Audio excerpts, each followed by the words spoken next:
Rover P6 Buyer's Guide is one of Britain's most technically advanced saloons of the 1960s, still a good buy today. With interest and values rising, here's how to buy a Rover P6. In 1963 the choice was simple. You either drove a Riley 472 or a Rover P5 if you wanted to show you'd made it. If you couldn't afford the big Rover or Humber equivalent, the upper echelons of the family saloon were the solution. But Rover's engineers begged to differ. They identified the market in between as being ripe to target with a new 2.0-litre class of executive sports saloon. Britain had come to see the Rover P4 as staid, but it was ahead of its time when launched, and the new car would follow that formula perfectly. Early plans to fit the new car with hydro-pneumatic suspension and a gas turbine power unit were abandoned, but its base unit with unstressed panels mirrored the Citroën DS in its concept. A new engine was developed from scratch following the abandonment of the turbine program. An overhead cam unit of 1973 cc, which would be fitted with a single carburetor in the first examples, launched as the Rover 2000. A twin-carb 2000TC version was introduced during 1966, and the definitive 3500 of 1968 had the 3.5-litre all-alloy Rover V8 engine mated to a 3-speed automatic gearbox, good for 160 horsepower and 115 miles per hour. In 1971 a 4-speed manual version of the V8 made a belated appearance in 1971. These were badged as the 350OS but were otherwise the same as the automatic.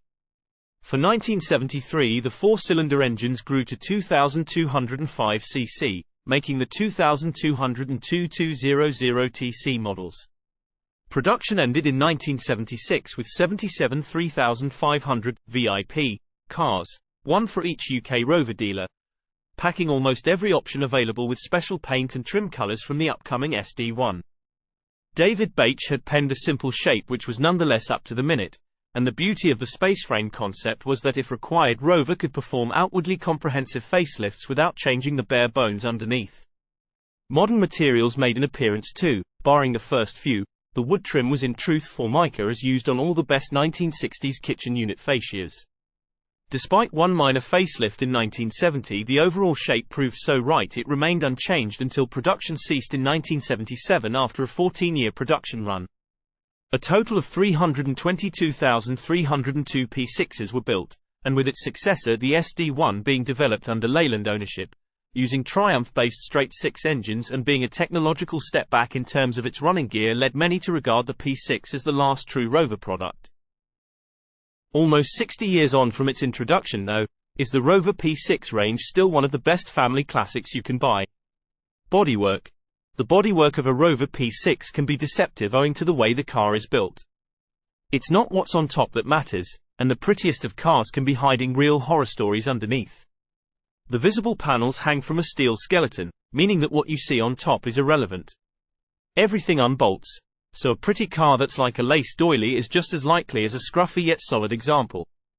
Check the D-posts where they meet the sills for rust, which is easily done by opening the rear doors. Any rust here suggests that the rest of the base unit could have issues, as this is one of the few places you can see the base unit without dismantling the car. Check the B-posts too, and make sure the doors aren't dropping.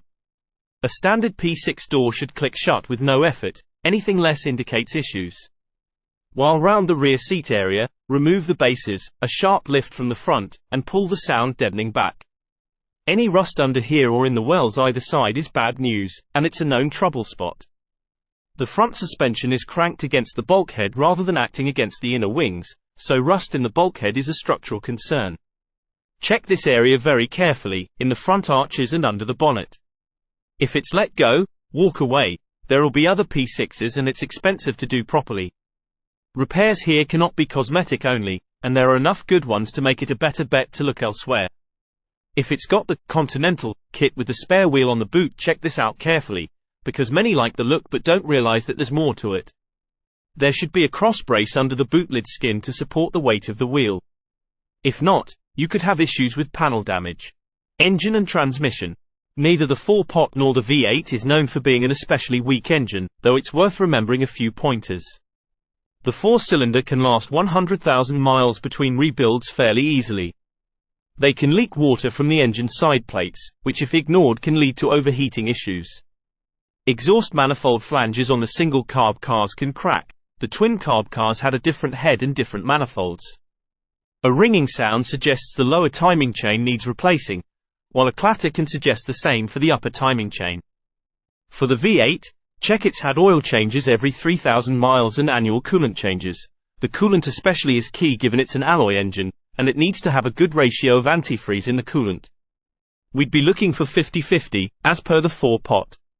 Ignoring oil changes can lead to premature camshaft wear, along with the attendant wear to the followers and the rocker shafts. A noisy top end suggests the car's not been looked after as diligently in this regard as you might have hoped. 3-speed Borg-Warner autos are the standard of the day in the 2000 Auto, 2200 Auto and 3500 models, boxes which are well proven and feature in several of the P6's contemporaries. They're strong, though failures have been known.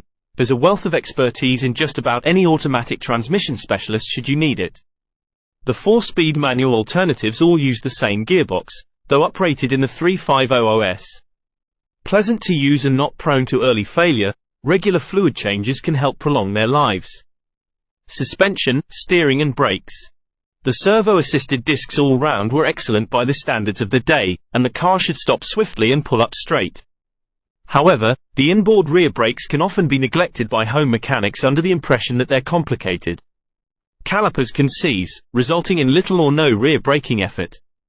This will also affect the handbrake, which operates on the rear discs. Check for evidence of regular replacement brake fluid. Interior and trim. Most trim can be sourced, though if you're looking at a car with a Toledo red interior, be aware that this color is tricky to source and any replacement trim may need dyeing to suit. Leather and ambler, posh vinyl, can be done by almost any trimmer, though many late cars were fitted with seats trimmed in a nylon material that can be hard to source or repair. Original specification material is no longer available, so you'll need to find a compromise if your seats are damaged. The wood is Formica, so you have no lacquer or veneer issues to worry about except on the first 1963 and 1964 cars. These Formica strips are slid into position though and can move when doors are being shut. Check that none have snapped. Replacements can be made, but it's better to preserve the originals. Likewise, original but worn leather seat facings can be revived with cleaners or dyes, and this is more cost-effective than a retrim if there are no tears or holes. Rover P6, my verdict. It's easy to see why the P6 retains such a strong appeal not only among those who loved it new, but among generations of younger enthusiasts drawn to a unique mix of attributes. And better still, it's one of the best-served 1960s saloons in terms of parts and knowledge availability, with several specialists and clubs happy to help the uninitiated. It may not be a Citroën DS, but its loss is also its gain in that respect. Where the DS speaks unequivocally of France, the Rover takes its positive attributes and lends them a uniquely British spin. Not too big for the average garage but with space for 4 plus their luggage, the Rover P6 makes a compelling case for itself as the ultimate family classic of the era.